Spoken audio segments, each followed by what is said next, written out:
On the humid summer night of July 10, 1955, the peaceful community of Sioux City, Iowa, was shattered by a crime so heinous it would haunt the town for decades.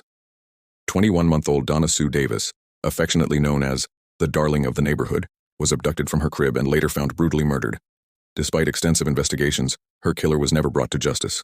Donna Sue was the youngest child of James Don and Mary Beatrice Davis. The family resided in a duplex on Isabella Street, a typical Midwestern neighborhood where children played freely, and doors were often left unlocked.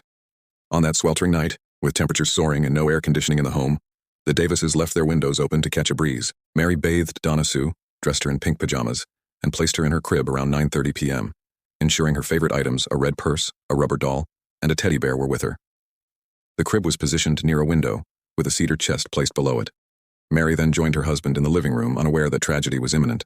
Approximately 10 minutes later, Don checked on Donna Sue and found her crib empty. Initially thinking she might be under her blanket, he soon noticed the window screen was missing.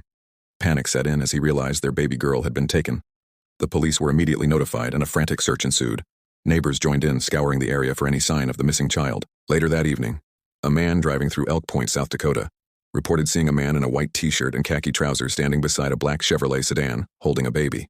This sighting occurred around 10 p.m., but by the time authorities arrived, both the man and the vehicle were gone. This lead, like many others, would ultimately go cold. The following afternoon, Donna Sue's lifeless body was discovered by a group of Girl Scouts in a cornfield approximately 15 feet from a gravel road in South Sioux City, Nebraska. She was clothed only in her pajama top, which had been pulled up around her neck. Her body bore the marks of a brutal assault. She had been raped, sodomized, beaten, and burned with cigarettes or a lighter. Her left jaw was broken, and she had suffered a massive brain hemorrhage from a severe blow to the head. The community was devastated.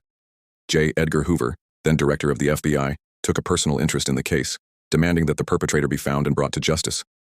Despite the involvement of federal authorities and the exhaustive efforts of local law enforcement, the investigation yielded no definitive suspects. Several individuals were questioned, and even a few false confessions were obtained, but none led to a conviction.